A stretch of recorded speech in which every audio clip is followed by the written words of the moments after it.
Hello and welcome again to the Writer Review. This is Eric Writer, and this week we're going to be taking a look back at the 2000 movie sci-fi action film titled The Sixth Day. Now, The Sixth Day runs for 2 hours and 2 minutes long. It is directed by Roger Spottiswoode. It is produced by John Davison, Mike Medovy, and Arnold Schwarzenegger. The script was written by Cormac and Marianne Wibberley. The score was done by Trevor Rabin, the cinematography by Pierre Mignot, and the editing was done by Michel Arcan, Marc Conti, and Dominique Fortin. And the stars of the movie are Arnold Schwarzenegger, Michael Rappaport, Tony Goldwyn, Michael Rooker, Sarah Wynter, Rodney Rowland, Terry Crews, and Robert Duvall. Now, I'm actually quite surprised about this movie on many different levels. For one thing, I actually thought this movie, and this is surprisingly coming from an Arnold Schwarzenegger movie, this movie actually has some intellectual merit going for it. Who knew? I mean, I've always thought of Arnold Schwarzenegger starring in a bunch of movies that doesn't really require your mind to think and to just enjoy the ride, to watch Arnold Schwarzenegger kicking ass, whether he's playing a protagonist or a antagonist. And you want to actually listen to Arnold Schwarzenegger with some catchy phrase or a one-liner or a "I'll be back, hasta la vista, baby," something like that. But this movie actually has a lot of intellectual merit to it. It's really really fucking amazing. Okay, this movie is kind of in response to the 1997 scientific breakthrough. Who could ever forget Dolly the sheep? Does anybody ever remember Dolly the sheep? Anyone? No? Yes? That's okay. Uh, if you recall, in 1997, Dolly the sheep was the first animal to ever been cloned. But what would happen if cloning eventually became more mandatory than experimental? I mean, yes, I know it was a scientific experiment to see if you can clone an animal, and it was actually proven success. Of course, cloning could lead to like anti-religious groups or people who claim that, hey, the process of living is to be born, to live, and to die. But what if you don't have to die? What if you could be programmed to die and then come back? Only this time as a clone duplicate. You know? And what happens if you take cloning and you make it into a marketing sensation? And this is kind of like what this movie is about. And suppose you take what was supposed to have been a scientific breakthrough and you turn it into a big time multi-million dollar consumer entity. And it rolls out into epic proportions. Of course, you know that you really can't really legally clone a person yet. But is there a possibility that we could? This movie actually does give you something to think about. This is actually a type of movie that you could sit down at the dinner table and try to verify the possibilities that we could be walking amongst each other. That suppose you and me and my clone, we could be we could be walking amongst our own selves. Wouldn't that make our lives a lot more easier? Like maybe one person could be going to work while the other person could be staying at home. That would be an amazing thing. But of course, you realize that this is not reality. This is science fiction. So keep thinking. It's not going to happen, at least not anytime soon. Maybe in our future. But this is something really to really ponder at. When it comes to Arnold Schwarzenegger movies, The Sixth Day has a very compelling story with a remarkable plot. It sort of has similar intentions like Total Recall, with its science fiction hell bent on confusing the audience based on identity guessing. But The Sixth Day exceeds Total Recall in that it emphatically brings up some interesting pondering subjects based on human cloning. We haven't got to that level yet, but I'm sure it is in the makings as we speak. And what if it does? Will it make our lives brighter? Will it make it gray? Who knows? But since Arnold's the big man on campus here, and that means profanities are thrown in this movie, and in addition to that, the film is not made to enhance your intelligence. It's mostly good for the entertaining purposes. But there is some intelligence depicted in this movie. And yes, of course, there is going to be some comical moments. And yeah, I know the Sim doll Cindy is one of the most annoying toys you can ever get. But aside from the doll, this is truly one hell of a great, fun popcorn movie to sit back, watch, and enjoy. And also, it makes you think a little. Coming from an Arnold Schwarzenegger, that's a step in the right direction. Okay, I know it sounds like I'm Schwarzenegger bashing, but I'm not. I praise the guy. I praise the guy for his movies. I mean, he is an icon when it comes to action movies. And he doesn't have to talk a lot. He doesn't have to use excessive dialogue to get his messages across. He gets it through action. He gets it through kicking ass. And that's what you want to see in a Schwarzenegger movie.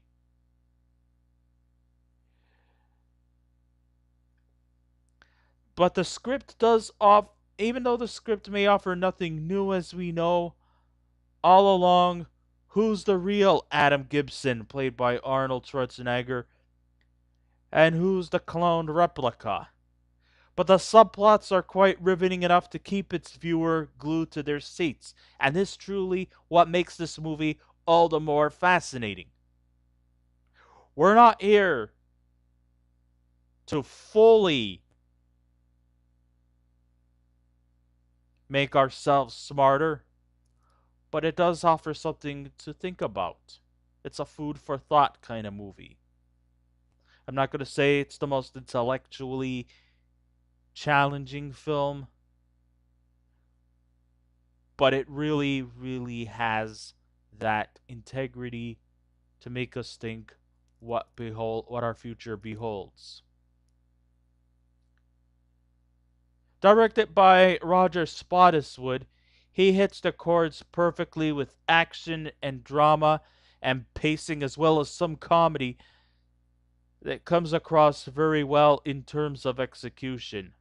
Arnold fanatics might be distraught that the action scenes seemed watered down quite a bit in comparisons to his other films before this one, but the action scenes are still engaging and fans of this genre can still remain satisfied.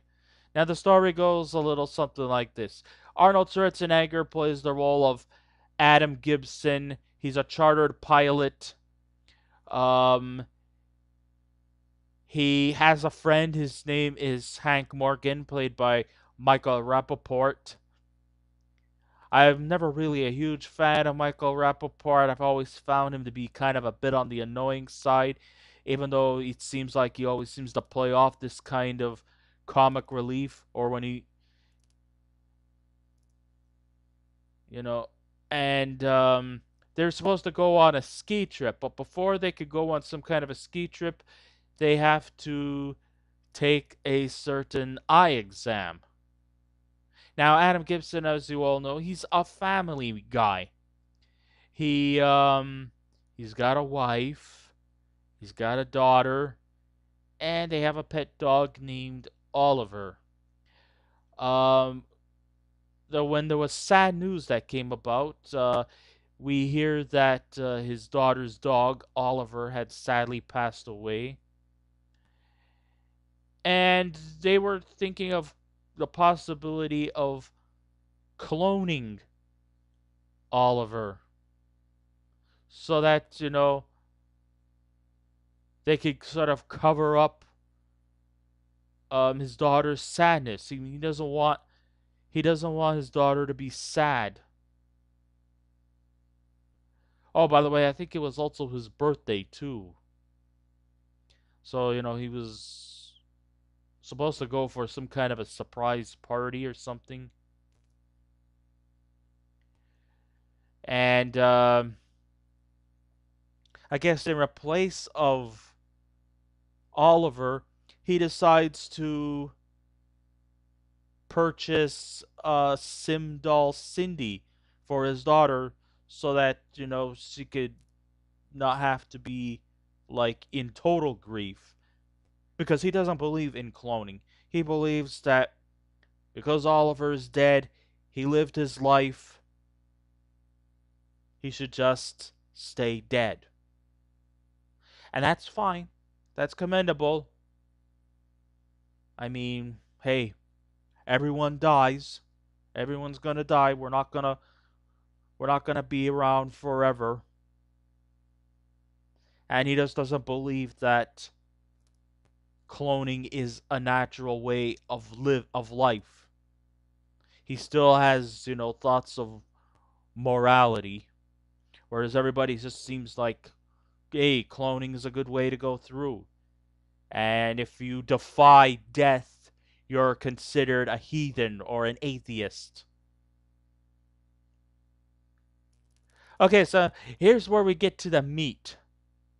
He was supposed to arrive for a surprise party because I think it was his birthday. When he comes to the house, it seems like they're already celebrating his birthday. They got the party started without him. When he looks into his own windows, we see another Adam Gibson. What the fuck? They cloned him behind his back?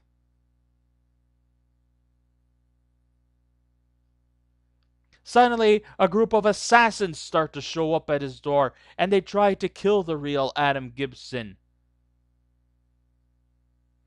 But Adam, being clever and resourceful, takes down the assassins, and of course, this leads up to an epic chase, a lot of action, a lot of confusion, and stuff like that.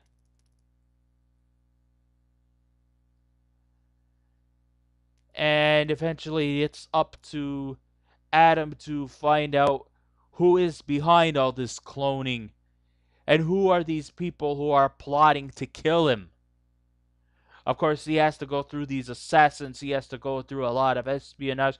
He has to go through a lot. He even ends up having an epic battle with his own clone duplicate. So we actually get to see Arnold take on Arnold.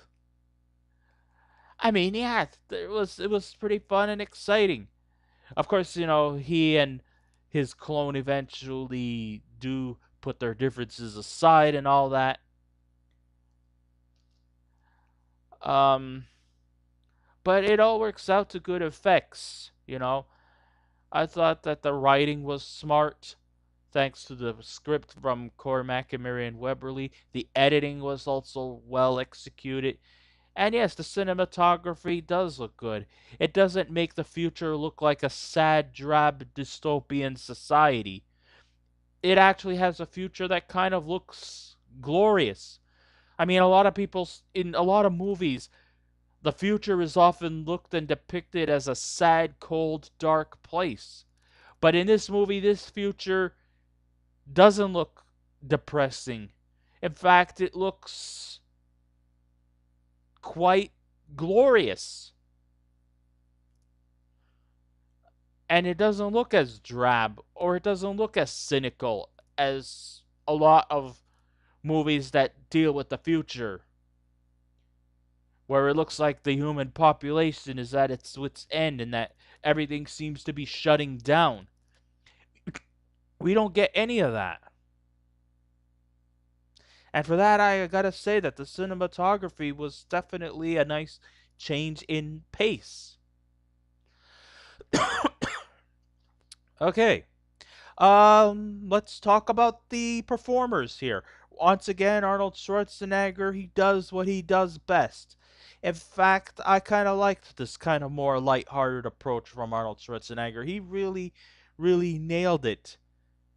And he did quite well here in this action flick. He kind of has a bit of that kindergarten cop stuff. He's a tough son of a bitch, but when it comes to kids and when it comes to animals, he is a big soft teddy bear. Whether he's the real Adam Gibson or the clone Adam Gibson, he really, really can have that light touch. He reminds me a bit of, Detective Kimball from Kindergarten Cop, and he also has a bit of that light approach when he was in Jingle All the Way. You know, tough as nails, but when it comes to kids and animals, he is a softie. He's a big, lovable teddy bear. He truly is an action figure that you would like to bring home and keep. Unfortunately, he has movies to make. Michael Rappaport. I'm not a big fan of Michael Rappaport. I always find him to be kind of annoying, but at least, his scenes were kind of brief. So, I'll give him the credit where the credit is due. I guess he did a passable job. Tony Goldwyn. This guy was amazing as the villain character, Rooker. In many ways, he kind of reminds me a lot like Steve Jobs. A guy who used to promote a lot of these new technological advances, new gadgets and stuff like that, using it for marketing, using it for profit. Only this time now, instead of iPads and smartphones and smart calculators and smartwatches, he's using human cloning as a way to gain a big profit, gain a big multi-million dollar, maybe billion-dollar enterprise, to try to sell cloning. And even though it isn't very moral and it isn't very um and it's very iconoclastic, it's still he still manages to play off this role as a greedy bastard, and he does it very, very effectively.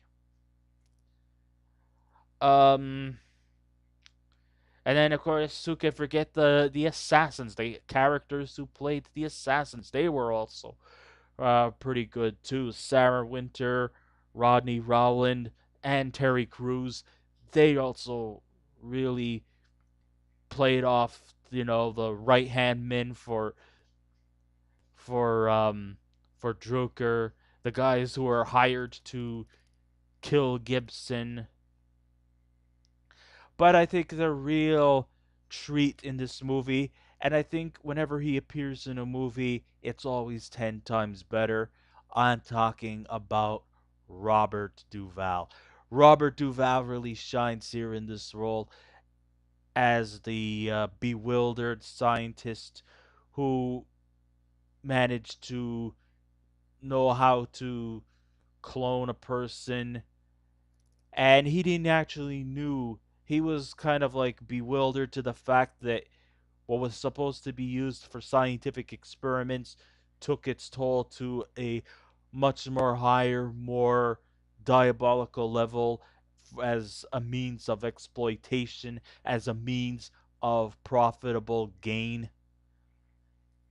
And I guess the guy was just beside himself in wonderment as to what the hell has just happened.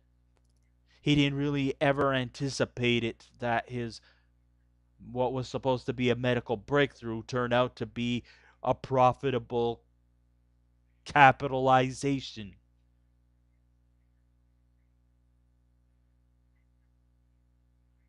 But he still plays the role effectively. Is there anything that Robert Duvall doesn't know how to do? I mean, he just he seems to be an actor's actor. In every movie he does, even if whether he's playing a lead or a support, he always makes every movie 10 times better. The ensemble turns in their best efforts regarding the material that was given to them. Arnold still plays out the roles at which he's good at, which is limited dialogue but a lot of action, flexing those biceps and flashing his spaced out teeth during action scenes. But his acting has actually stepped up a tad better than his other films, and his character is provided with strength and vulnerability, and his stoic expressed tongue in cheeky humor is very subliminal. It's not used excessively, and his humor is actually utilized in a much more better way. Michael Rappaport has the most comical relief, and he had some funny scenes involving he and his hologram girlfriend. Tony Goldwyn shines as the villainous scumbag who runs a cloning factory used for his own greedy purposes. I especially loved the epic fight between Adam Gibson and Rooker, the incomplete clone. Still a great battle. And of course, Robert Duvall is excellent as the scientist who remains cautious of the crazy things going around. And in spite of all the craziness, even he is in a situation that he can't really control very much. And he just can't seem to understand what the hell had transpired. To summarize, The Sixth Day succeeds in making the story and the plot very, very captivating. The idea of cloning should have been more further emphasized, but it still makes up for the always popular good versus evil story. And of course, once again, science versus religion also, believe it or not, comes into play. I mean, should we toy with with the with the cycle of life? I mean, is there a fourth cycle of life that we should ponder at? Like live, born, live, die, and then reincarnate as a clone duplicate? Or should we just leave the cycle of life alone as it has been since life has came upon Earth? This is something to think about. And maybe this is what our future could be like. Maybe there's a super pill out there that could make us live till eternity. Maybe there's a way that when we die, we can be reborn. We can be cloned. We could be. We could. I mean, we can live another 5 years more. And then when we die, we can live another 5 more years. And when we're dying, another 5 more years. Sounds like a good idea? Yes? No? It's up to you guys to decide. And that's one of the things about this movie. It gives you the freedom, the chance to draw your conclusions and to raise a lot of questions. This is one of the great things about this movie. I mean, for an Arnold Schwarzenegger movie that has some kind of intellectual insight, that's actually a step in the right direction. Something to think about. So I guess this ends my writer review. Thank you all for listening in. If you wish to subscribe to my channel, please feel free to do so. If you wish to leave a comment, go right ahead. Just remember, be kind, be courteous, and please refrain from any rude comments. And I will be back again with another movie review. So until next time, this is Eric Carrot Writer saying keep watching those movies, and I'll see you around. Goodbye.